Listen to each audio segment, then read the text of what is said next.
So, sa mga nagtatanong kung paano mag-unregistered ng GCash, punta lang kayo sa GCash,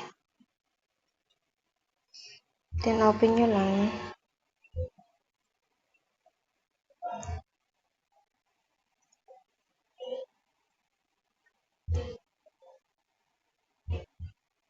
So, yun.